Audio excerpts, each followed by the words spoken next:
we didn't see what their lives were really like because once the show started filming, they were lifted out of a poverty situation. Kody Brown is in hot water, and this time, it's not coming from one of his ex-wives. It's coming from his own daughter. Gwendlyn Brown, now in her early 20s, just dropped a bombshell in an explosive new interview with Teen Vogue. For fans who followed sister wives since the beginning, this may be the most damning accusation yet. Gwendlyn says she spent years filming the hit reality show and never got paid. Vogue Teen has an article including Gwendlyn Brown from Sister Wives. The kids of reality TV stars didn't choose this life, but they would do it all again. Not a dime, no contract, no check, no trust fund. Nothing. Just cameras in her face, family chaos broadcast to the world, and a childhood turned into content. And if you think that's shocking, it gets worse. Because according to Gwendlyn, this wasn't just some accidental oversight, it was systemic. TLC paid the parents. The parents, particularly Kody, chose what to do with that money. And as Gwendlyn put it plainly, we weren't paid. This revelation has ignited a firestorm, not just because of the financial injustice, but because of what it says about how this family and this father operated behind the scenes. About how she would go to school, she would tell people they were not compensated.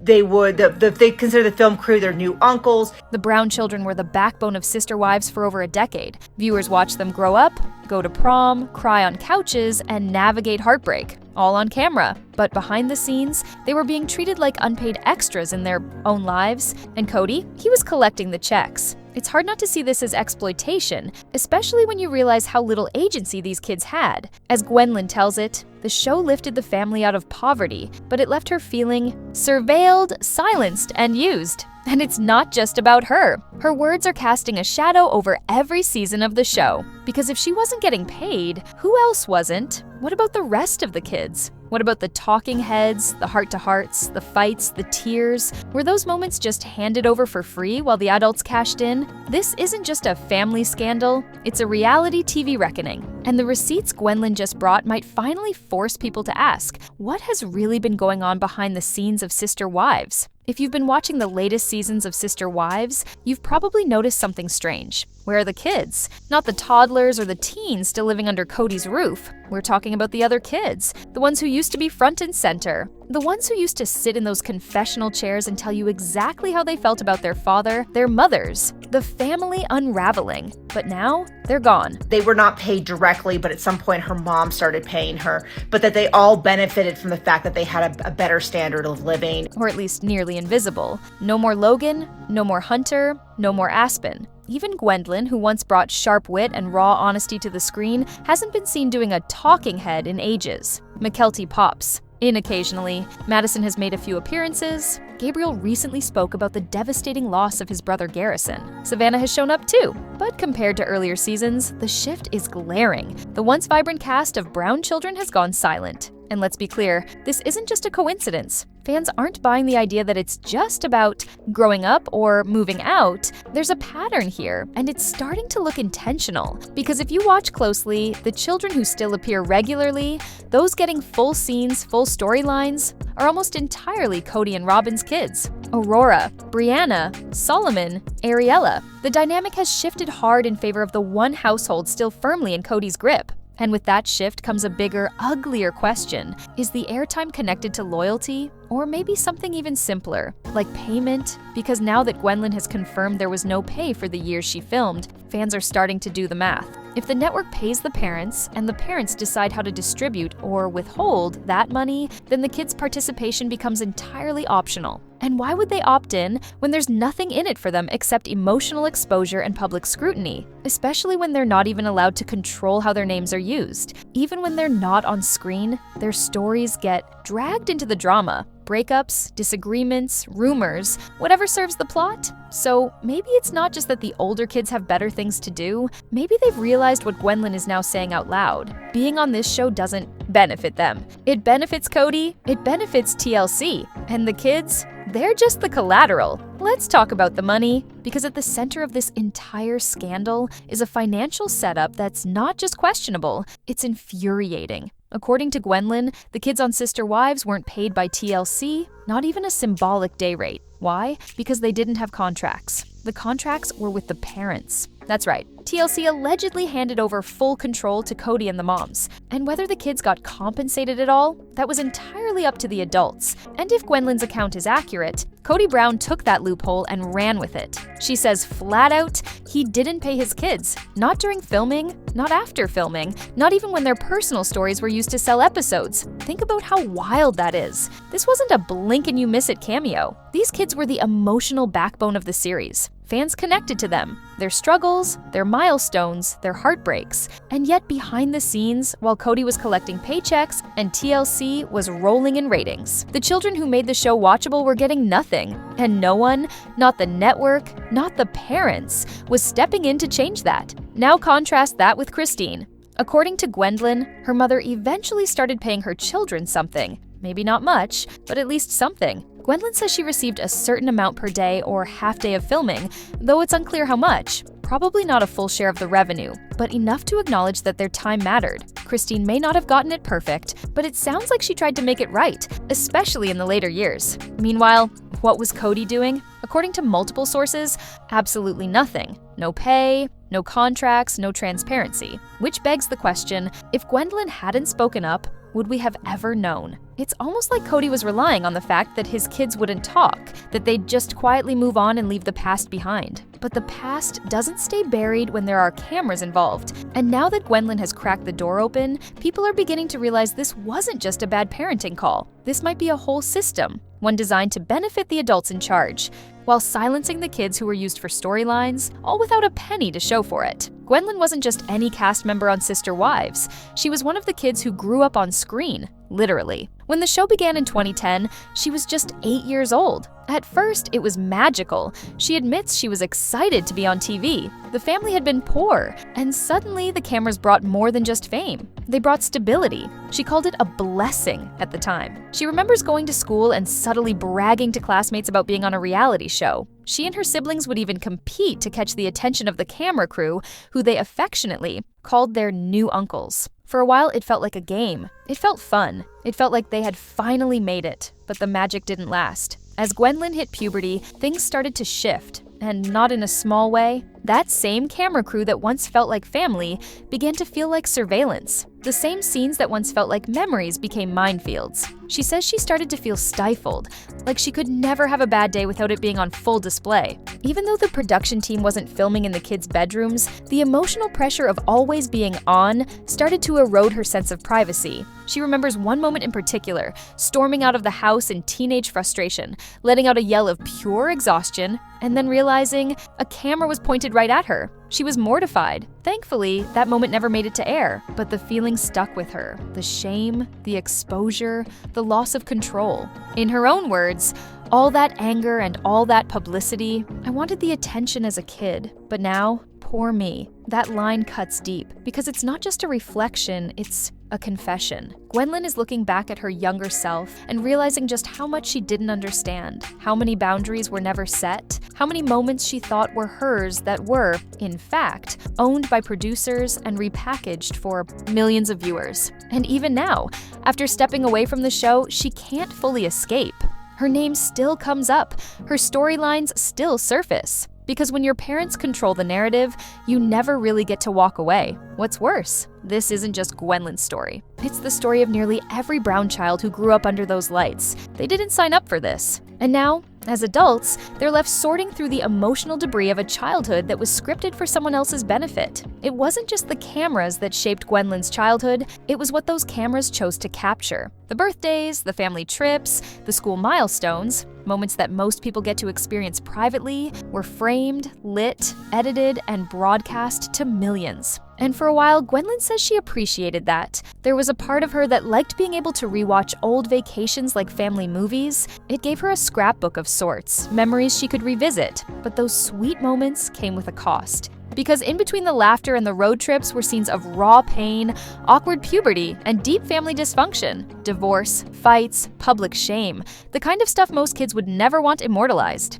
And even when the kids tried to opt out, when they stopped appearing regularly on camera, their names didn't disappear. They just became talking points. Gwendlyn points out the disturbing truth. Whether or not the kids are present, Their lives are still used as storyline fuel.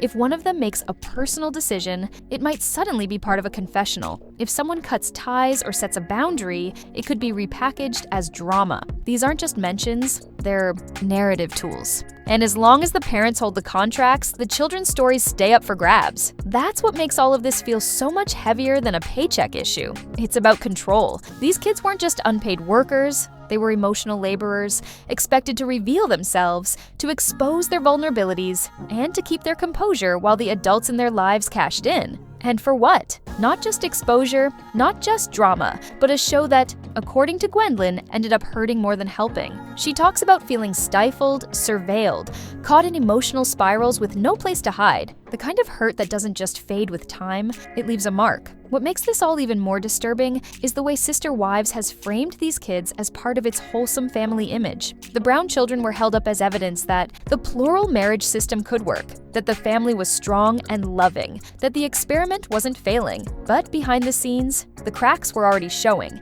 and the kids were the ones feeling them first. The show became a performance of unity, while privately, the family was unraveling. And as the seasons dragged on, those performances came, with higher emotional costs, and for most of the kids, still no compensation. So when we ask why the children are disappearing from the show, maybe we shouldn't be surprised. They've had enough of being used. Enough of watching their pain turned into plot points. Enough of waiting for someone, anyone, to see that their silence isn't just growing louder. It's a form of protest. The heartbreaking loss of Gwendlyn Brown shook Sister Wives fans to the core. It wasn't just the tragedy itself, it was the way it was handled. Or rather, the way it wasn't. Because if there was ever a moment to hit pause, to take a breath, to reflect on the damage reality television might be causing, that was it. But instead, the show kept rolling. The cameras didn't stop.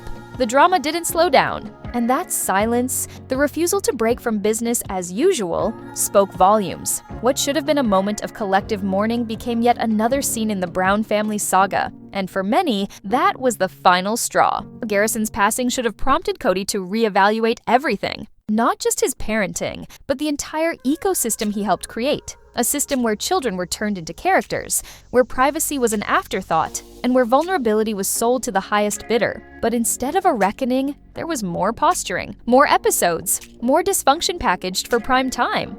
And while TLC may have tried to handle the subject delicately on screen, the real damage had already been done. Because it's not just about what we see, it's about what happens off camera. The resentment, the emotional fragmentation, the irreversible sense that this family was never truly protected. For Gwendlyn and her siblings, Garrison's death wasn't just a personal loss, it was a symbol of everything that had gone wrong. The show wasn't just documenting their lives, it was in many ways shaping them, twisting them, accelerating conflict for the sake of content. And now, years later, the emotional cost is coming into focus. One by one, the kids are pulling away. The trust is broken. The illusion is shattered. And still, we're left wondering, why didn't anyone step in sooner? Why wasn't there a moment where someone, not Kody, not the network, not even the other adults, said, "This is too much"? Gwendlyn's interview suggests that the kids felt the weight long before the audience did. They knew what it was doing to their family. They saw the cracks before they became headlines. And they've been living with the fallout ever since. It's not just that reality TV failed them. It's that the people closest to them, the ones who were supposed to protect them, chose production value over peace, and now, as the grief sets in, as the fans mourn Garrison, and as the kids speak out, one truth becomes impossible to ignore. There were warning signs, and no one wanted to listen. If you thought the unpaid labor was bad, Gwendlyn's experience with being outed on national television takes this story to an entirely new level. In the Teen Vogue piece, she reveals something that even longtime Sister Wives fans may not have realized. She didn't choose to come out on camera. Not really. She says she was in the middle of a standard interview, talking about the divorce, or maybe about her sister Isabel moving, and suddenly a producer asked her, "Hey, your mom mentioned you're bi. Do you want to talk about that?" Just like that. No warning, no preparation, just an unexpected question about one of the most personal aspects of her identity. And in that moment, caught off guard, Gwendlyn says she admitted it was true, but The way it happened? She still hasn't forgotten it. She later explained that her sexuality wasn't something she was hiding. She had already posted about it online,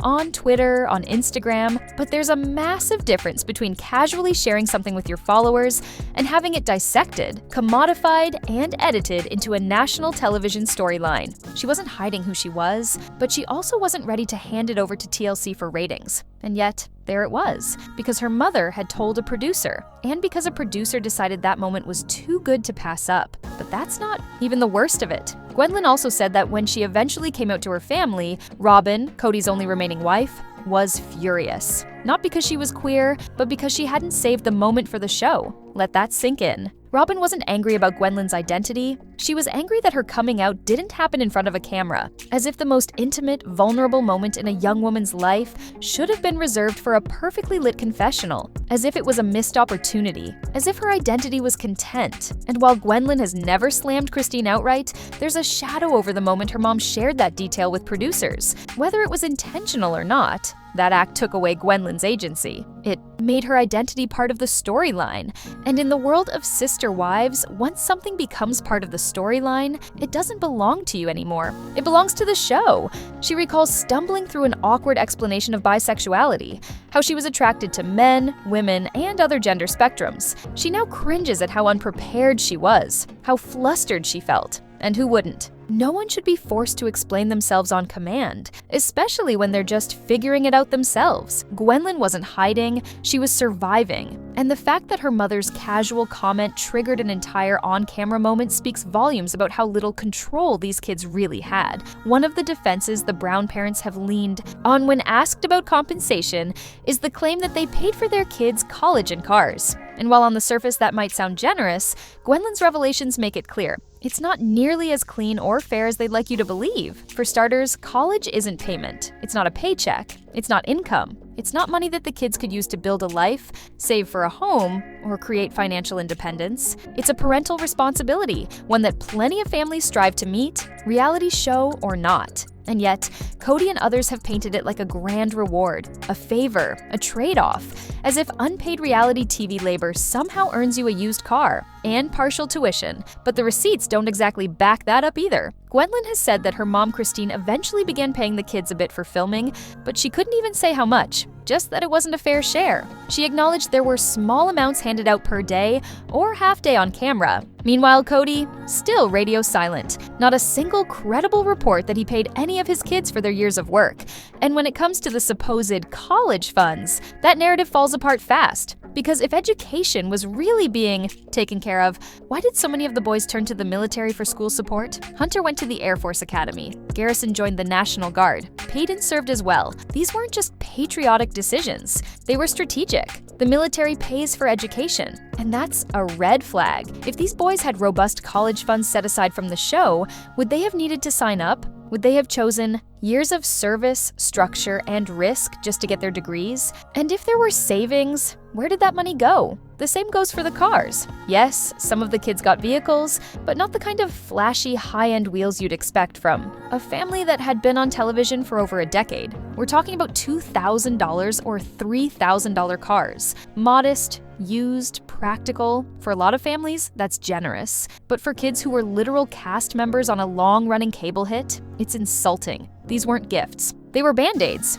And here's the kicker. Not all of the kids even went to or finished college. So what happens to the money that was supposedly set aside for them? Where's their compensation then? If they didn't go to school, did they just lose their value to the family? Because that's what it's starting to sound like. You either make a storyline or you get ignored. And either way, you're not paid. This isn't about ungrateful kids whining about college tuition. This is about a father who allegedly cashed in on his children's lives while they walked away with nothing but trauma and reruns. And if Christine was at least trying to make it right, what does that say about Kody's refusal to do the same? What Gwendlyn shared isn't just a personal grievance. It's part of a growing chorus of voices exposing the underbelly of reality television. Because this situation, it's not unique to sister wives. It's bigger than Kody, bigger than Christine, bigger than polygamy. Gwendlyn's experience mirrors those of other former child reality stars who've recently spoken out. From the Duggar children to members of the Gosling family, and what they're all revealing is downright chilling. These kids were filmed for years, raking in millions for networks like TLC,